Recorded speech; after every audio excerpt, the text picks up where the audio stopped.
2 days before he died, Kyle Busch posted a birthday message to his son. He wrote that there was no ceiling on what Brexton could achieve. He wrote that he and Samantha were filled with pride watching the boy he was growing into. He wrote with the confidence of a man who was certain he had more time.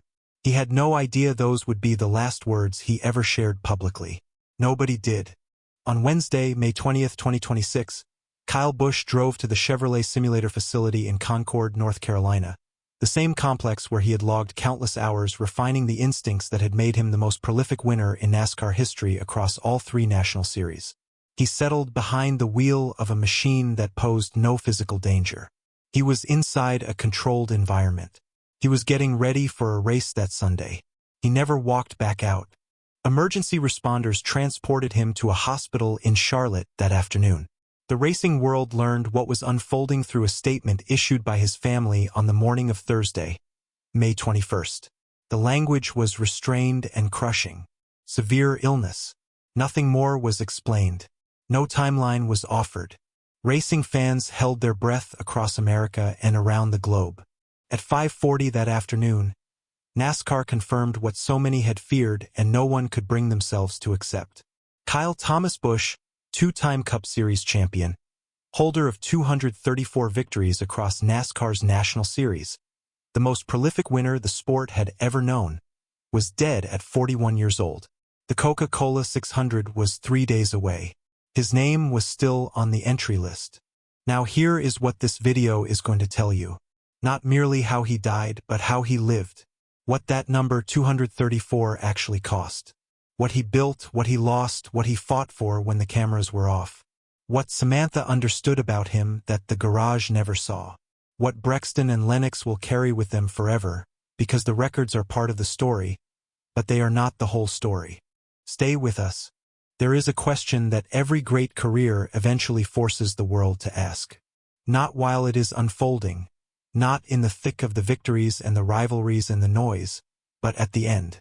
The question is this: was this person irreplaceable? For most athletes, the honest answer is no. The sport continues. New names surface. The records fall to someone else. Eventually, the world moves on. Kyle Busch was different. He was born on May 2, 1985 in Las Vegas, Nevada, a city constructed on the idea that fortune rewards the bold, that risk is not something to shrink from but something to pursue, that the one who goes all in when everyone else folds is the one who walks away with everything. He could not have been born anywhere more appropriate, because from the moment he climbed into a go-kart at 8 years old in the parking lots and cul-de-sacs of his Las Vegas neighborhood, Kyle Busch was all in every lap, every race, every single time. His father Tom was a mechanic, a man who had relocated with his wife Gay from Harrisburg, Illinois, carrying the particular kind of American determination that does not announce itself loudly but simply works, quietly, relentlessly, without complaint. Tom raced locally. It was a hobby, a passion, a way of keeping something alive that desk jobs and mortgage payments could not extinguish. His older son Kurt was already racing, already fast, already drawing the attention of people who recognized what raw, unfiltered speed looked like. Then there was Kyle, 7 years younger than Kurt. Smaller in some ways, quieter in some ways, louder in others. The kind of kid who absorbed everything, the mechanical vocabulary his father spoke over engine blocks, the competitive electricity that surrounded his brother, the specific hunger of someone who grows up watching greatness at close range and decides, without drama, without announcement, that they will surpass it. Kurt himself said it plainly as early as 2001, before the world had any idea what was coming. He looked at his younger brother and said, "You think I'm a pretty good race car driver? Wait until you see my brother. He's the best driver in the family." That was not brotherly affection. That was a verdict delivered by someone who competed for a living, someone who knew exactly what he was witnessing and was honest enough to say it aloud. Kyle entered NASCAR at 16 years old, an age when most young men are working out the social dynamics of high school hallways and Friday night gatherings. Kyle Busch was already competing against grown adults in full-bodied stock cars, learning in real time what it cost to go fast, and what it cost even more to be consistently faster than everyone else. He was not cautious. He was not patient in any conventional sense. He was precise in the way that only the genuinely gifted can afford to be, reckless on the surface, meticulous underneath. By 2005, he was signed with Joe Gibbs Racing, 20 years old, competing in the Cup Series, the highest level of the sport. He won Rookie of the Year. And then he started winning everything else. But here is the thing about Kyle Busch that the win column never fully captured. The thing that standings and record books and championship trophies can point toward but never fully contain. He did not simply defeat people. He made them feel defeated. There was a psychological dimension to his driving that went far beyond mechanics and strategy. He raced with a controlled fury that was utterly personal. Every lap was a statement. Every pass was a sentence in an argument he had been having with doubt and dismissal and the weight of the world's expectations since he was old enough to understand what expectations were. He had critics, many of them, and vocal. He was polarizing in the way that only the truly dominant can be, because mediocrity does not generate that kind of heat. Fans either loved him with the particular devotion reserved for the misunderstood, or disliked him with the particular intensity reserved for those who win too often and never apologize for it. He created the Rowdy Nation, a fan base that did not merely support him but claimed him, identified with him, saw in his refusal to be softened something they recognized and needed. He gave them a nickname, Rowdy. He earned it. What is remarkable, looking back now, is how early the foundation was laid. Not just the talent. Talent alone is never enough, and the history of motorsport is filled with gifted drivers who never became great. But the architecture of everything Kyle Busch would go on to build, the wins, the championships, the team ownership, the brand, the family, all of it traces back to those parking lots in Las Vegas, to a father with grease-stained hands and a brother who had already delivered his verdict about who the best driver in the family was. Kyle Busch spent the next 2 decades proving Kurt right. He would do it 234 times. What does it actually take to win 234 races? Not the physical side of it. Not the reflexes, not the endurance, not the endless hours in the simulator and the gym and the debrief room. Those are the visible costs, the ones that get photographed and celebrated and cut into highlight reels. The real cost is something else entirely. Something that does not appear in the statistics and cannot be captured in a trophy presentation. The real cost is what you become in the process. Kyle Busch joined Joe Gibbs Racing in 2005 as a 20-year-old from Las Vegas who had already won Rookie of the Year in the Cup Series with Hendrick Motorsports and had still been let go. Think about that for a moment. The man who would become the all-time wins leader across all 3 national series was released before the age of 20. Dismissed. Moved on from, the kind of institutional rejection that ends careers before they truly begin, that sends talented young men home to question everything they believed about themselves. Kyle Busch did not question himself. He recalibrated. At Joe Gibbs Racing, surrounded by the structure and resources of one of NASCAR's premier organizations, something that had always lived inside Kyle began to take a shape that could not be denied. He was not merely fast. He was fast in every configuration, on superspeedways and road courses, on short tracks and mile-and-a-half intermediates, in the rain and the heat and the final lap with everything on the line. Most drivers have a strength and a corresponding weakness. Kyle Busch seemed to operate only in strengths, fueled by a competitive intensity that refused to acknowledge the concept of limitation at all. The wins arrived quickly. Then they arrived constantly. He won the Coca-Cola 600 in 2018, the longest race on the NASCAR calendar, 500 miles of sustained focus and physical punishment under the Charlotte lights. He stood in victory lane not as a man who had merely finished first, but as a man who had willed an outcome into existence through sheer force of preparation and refusal. That victory carried particular meaning because Charlotte was home, because the fans in those stands held complicated, passionate, divided opinions about him, and he had answered every single one of them in the most direct language available: forward motion. But the championships are where the full architecture of his greatness becomes clear. The first Cup Series title. It did not arrive easily, and nothing about the path suggested it would. Kyle had finished as low as 18th in the standings in previous seasons. He had been brilliant and then inconsistent, dominant and then derailed, the kind of driver whose ceiling was so obviously high that the gaps between it and his actual results seemed almost impossible to explain. And then in 2015, everything aligned. The team, the car, the preparation, and the emotional maturity that only comes from living through enough failure to understand what it costs and what it is worth. All of it converged at once. He was Cup Series champion. The boy from Las Vegas. The kid who had been released at 20. The second championship in 2019 was, if anything, more meaningful because it was not beginner's luck. It was not the story of a prodigy catching his moment and riding it. It was confirmation. It was the sport agreeing a second time, in the most formal language it possesses, that what Kyle Busch was doing inside those race cars was not a fluke, not a phase, not the product of favorable circumstances. It was mastery. And then there was the Truck Series, the Xfinity Series, the parallel careers that most Cup Series champions treat as obligations, brief appearances for sponsor commitments and contractual reasons, that Kyle Busch treated as genuine competitions, genuine opportunities to win, genuine expressions of who he was. 69 victories in the Truck Series. 102 victories in what is now called the O'Reilly Auto Parts Series. Both are records. Both are beyond the reach of any current driver on any current trajectory. He was not dabbling. He was dominating. He was also, in the process, making enemies. The rivalries were real.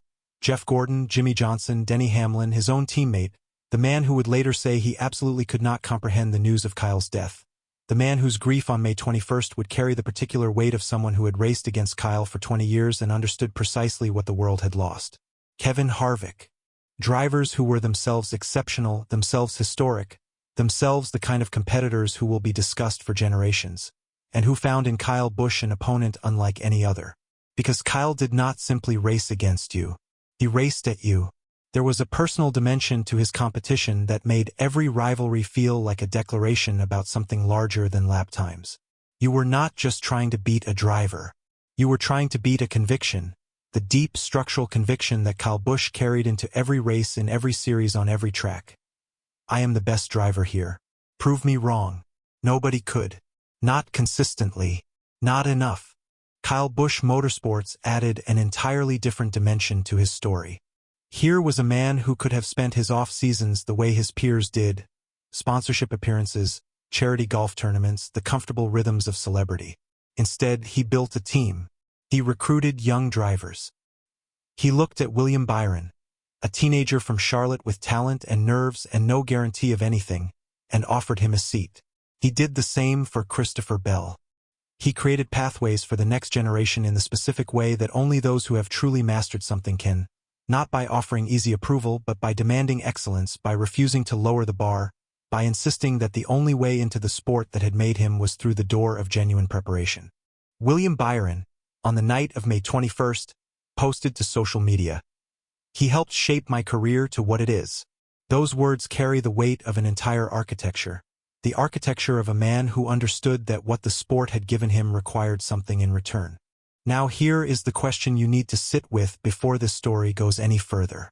With 234 wins, 2 championships, a team, a brand, a family, and a legacy already carved into the record books, what was left to prove? The answer to that question is the answer to everything that came next. Say it slowly. Let it settle. 234 victories across NASCAR's 3 national series. Not a typo. Not a misprint. Not a number padded by participation trophies or convenient scheduling or the accumulated generosity of a sport that rewards the merely persistent. 234 times. Kyle Busch crossed a finish line first. The arithmetic was unambiguous and the argument was closed. No driver in the history of NASCAR's national series has done it more. Not Richard Petty, not Dale Earnhardt, not Jeff Gordon, not Jimmy Johnson, not any of the names the sport reaches for when it wants to invoke its own mythology. Kyle Busch, the kid from Las Vegas who was let go at 20, the polarizing figure that half the garage loved to beat and the other half feared they couldn't, stands alone at the top of a mountain that took 22 seasons to climb and that no one currently racing shows any credible signs of approaching. But here is the question that the number itself cannot answer. What did 234 wins actually cost? Because here is the truth that the record books leave out. Dominance at this level is not free. It is not the product of natural gifts deployed effortlessly by someone who found everything easy. Dominance at this level is a transaction, and the currency is everything else. The missed dinners. The Sundays that belong not to family but to 500-mile battles conducted at 200 miles per hour with 40 other drivers who want exactly what you want and will not give it to you willingly. The physical toll of G-forces applied to a human body week after week, season after season. The kind of punishment that does not announce itself loudly but accumulates quietly in the joints and the spine and the neck and the places that medical reports never quite fully document. The psychological burden of being perpetually measured against your own best performance. Because when you are the standard, every finish that is not a victory becomes, in some corner of the cultural conversation, a failure. Kyle Busch understood this transaction. He entered into it consciously. He made it repeatedly. And in making it, he produced something that will outlast every controversy, every rivalry, every critical word ever written about his personality or his methods. He produced a body of work that cannot be argued with. 63 Cup Series victories. Think about what that number means in context. It ranks 9th on the all-time Cup Series list, mentioned in the same breath as legends who define the sport's entire historical identity. And Kyle was still competing, still reaching for the 64th. He was in his 22nd full-time Cup Series season in 2026, driving for Richard Childress Racing in a partnership that had weathered challenges and criticism and a winless streak stretching back to June of 2023. And still he showed up. Still he lined up on the grid. Still, in February of 2026, he qualified on the pole for the Daytona 500, the sport's most iconic race, the one that announces every new season like a proclamation. He put his car at the front of the field and said to everyone watching, "I am still here. I am still the one to beat." That pole at Daytona was not nostalgia. It was not a ceremonial honor extended to a great champion entering his final chapter. It was earned. It was fast. It was Kyle Busch at 40 years old being categorically quicker than drivers half his age on the biggest stage the sport has. And then there is the Truck Series record 69 victories. A number so far beyond what any other driver has achieved in that series that it does not feel like a record so much as an entirely separate category of accomplishment. A category that exists only because Kyle Busch chose to compete in every series with the same ferocity he brought to the cup level, because the concept of coasting, of going through the motions, of treating any race as anything less than a genuine opportunity to win, was simply not available to him as a psychological option. 102 victories in what is now the O'Reilly Auto Parts Series. Also a record. Also unreachable on any current trajectory. His final Truck Series win came on May 15th of this year, 6 days before he died. He won the EcoBoost 200 for Spire Motorsports. He climbed out of that truck in victory lane and did what winners do. He celebrated. He thanked his crew. He performed the rituals of triumph he had performed more times than any other human being in the history of his sport. 6 days later, he was gone. There is something almost unbearable about that closeness. 6 days between a victory celebration and a hospital in Charlotte. 6 days between the last time he stood in a winner's circle and the last time he stood anywhere at all.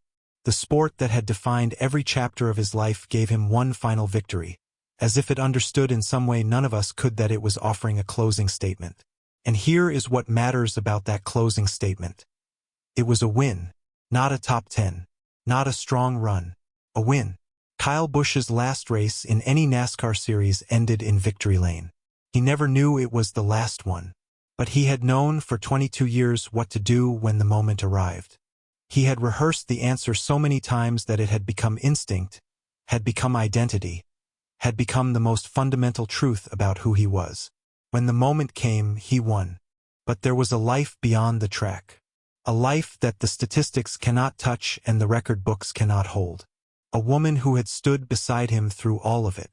2 children who would grow up carrying his name and his eyes and the particular weight of having been loved by someone that extraordinary.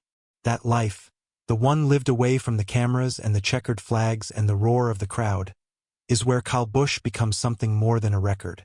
It is where he becomes a man.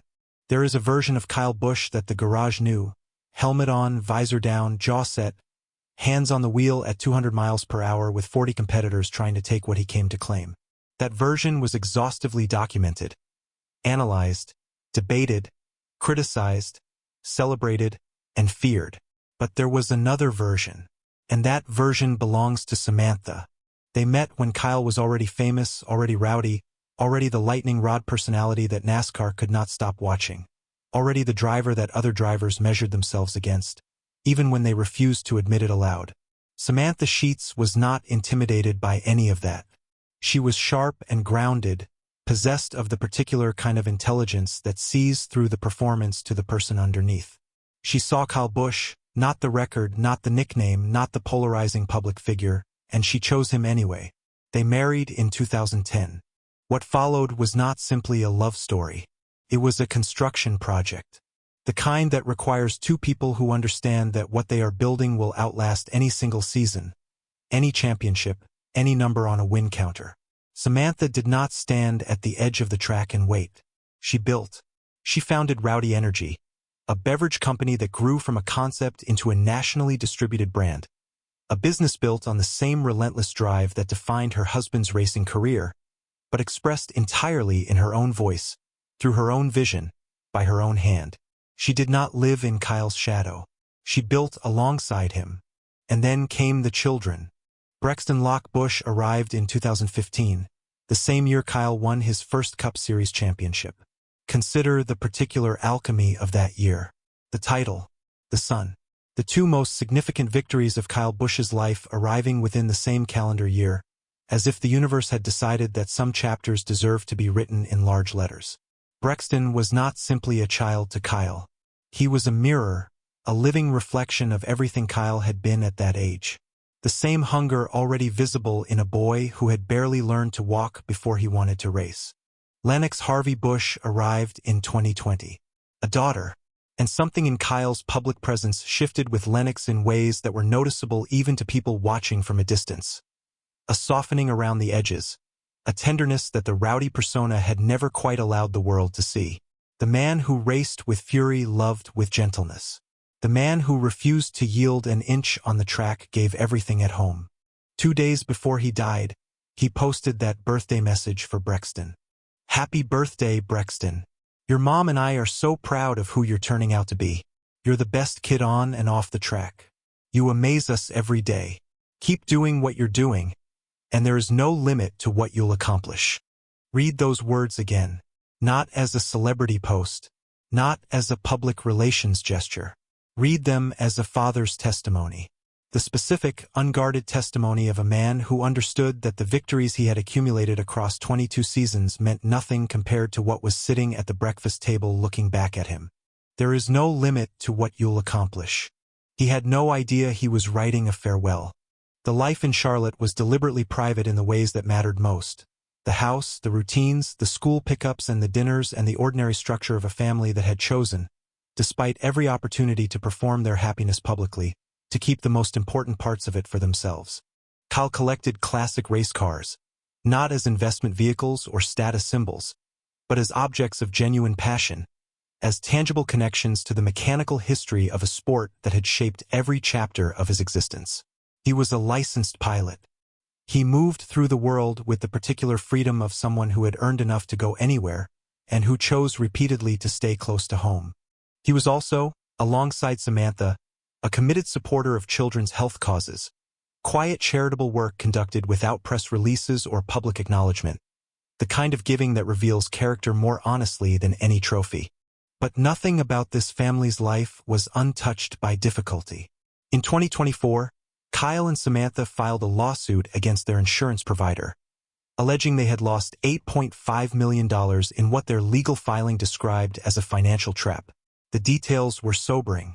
A couple who had built genuine wealth through 20 years of extraordinary professional achievement, targeted by a structure designed to exploit rather than protect.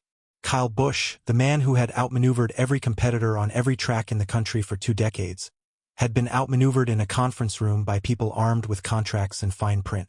He fought back. Of course he did. Rowdy did not become rowdy by accepting outcomes he had not chosen. His estimated net worth, between $80 million and $120 million at the time of his death, represented the accumulated return on every early morning, every race weekend, every endorsement contract, every ownership decision, every brand partnership that bore his name and his credibility. Rowdy Energy, automotive sponsorships, racing team ownership, prize money compounded across 22 seasons at the highest level of American motorsport. Kyle Busch was not merely an athlete. He was an economic architecture, a a self-constructed enterprise that employed people, launched careers, and generated value far beyond any checkered flag. And yet, when the family statement went out on the morning of May 21st, the language they chose said nothing about the records, or the championships, or the net worth. It said, severe illness. 2 words carrying the full weight of a world in collapse. Samantha, who had built a company and raised 2 children and stood in every victory lane and absorbed every controversy and loved a man that the world had complicated feelings about. Samantha was now in a hospital in Charlotte, watching the person she had chosen at the very beginning of everything face something that 234 victories and $80 million and every competitive instinct he possessed could not fix. There are things that speed cannot outrun. Kyle Busch spent his entire life going faster than everyone else. It was never going to be enough. The simulator was still warm when they took him away. Consider that image for a moment. A machine built to simulate danger, to replicate the forces and the speed and the pressure of 200 miles per hour without the consequence. And it was there, in that controlled and carefully managed environment, that Kyle Busch's body finally said what 22 seasons of racing had never been able to make it say, enough. The cause of death was not officially confirmed by the family, by NASCAR, or by the hospital. It may be weeks before the world receives a clinical answer. But here is what we know with certainty, and certainty in moments like this is the only currency worth spending. We know he was dealing with a sinus condition serious enough that he had asked his crew doctor for an injection at Watkins Glen 11 days before his death. We know he raced anyway. We know he won a Truck Series race on May 15th. We know he competed in the All-Star race on May 17th. We know that on the morning of Wednesday, May 20th, he arrived at a simulator facility in Concord, North Carolina, to prepare for a race he would never run. And we know that on Thursday, May 21st at 5:40 in the afternoon, he was gone. 41 years old. 3 days before the Coca-Cola 600. His name still on the entry list. His car still in the garage. What do you say to a sport that has lost its greatest winner? What do you say to the rowdy nation, the millions who claimed him when the rest of the world was still working out its complicated feelings about him, that has now lost the person they built their loyalty around?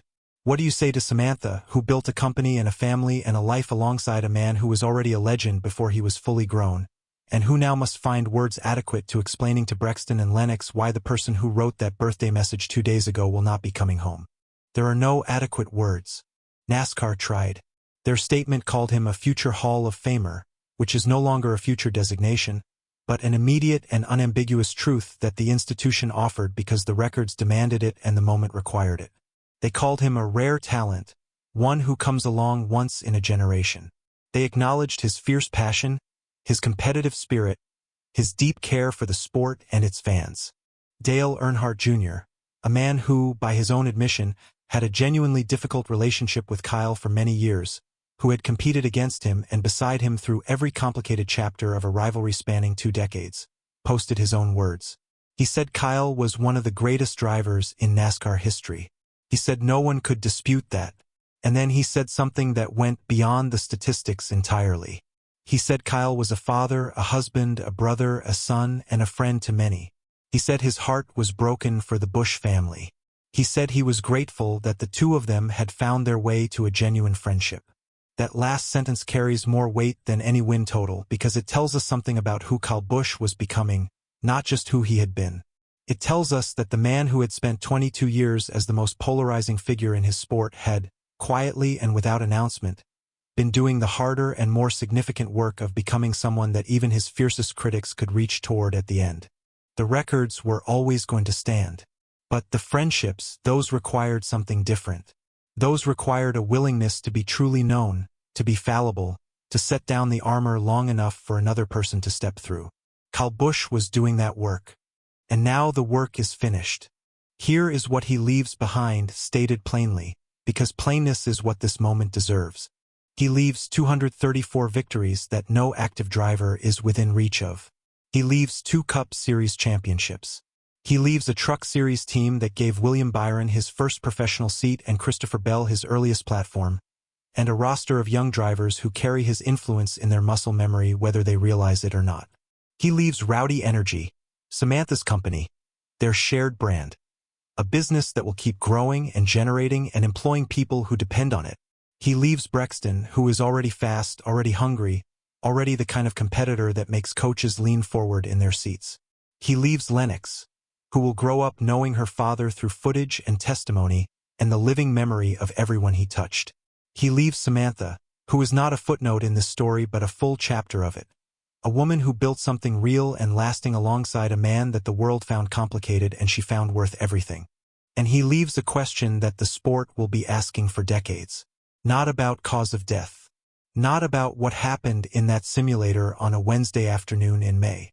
But the larger question, the one that surfaces when something irreplaceable is removed from the world without warning, without preparation, without the gradual fading that allows people to begin their grieving before the ending arrives. What do we do with something this complete? 234 wins, 2 championships, a team, a brand, family, a final victory 6 days before the end, a birthday message 2 days before the end, a name on a race entry 3 days after the end. Kyle Thomas Busch was born on May 2, 1985, in Las Vegas, Nevada. He died on May 21, 2026, in Charlotte, North Carolina. He was 41 years old. He was in his 22nd season. He was still fast. He was still competing. He was still the one to beat. He did not get to say goodbye. None of them do, the ones who go like this, suddenly in the middle of everything, with the next race already on the schedule and the car already prepped and the family already making plans for Sunday. But 2 days before he left, he told his son there was no limit to what he could accomplish. That is not a goodbye. That is a beginning. A declaration passed from one generation to the next, carried forward by a boy who has his father's eyes and his father's hunger and an entire lifetime ahead of him to make it true. The number is 234. Nobody will reach it, but somewhere out there a kid in a go-kart is trying. Kyle Busch would have wanted it that way. If you were a fan of Kyle Busch, if you were part of the Rowdy Nation, if you were there for the wins and the controversies and the moments that made the sport impossible to look away from, leave a comment below. Tell us your favorite memory. Tell us what he meant to you. This community is how legacies breathe. If this video moved you, subscribe to Golden Fame News, because the stories that matter, the ones about what people actually cost and what they actually leave behind, those are the stories we are here to tell. Which legend should we cover next? Let us know below.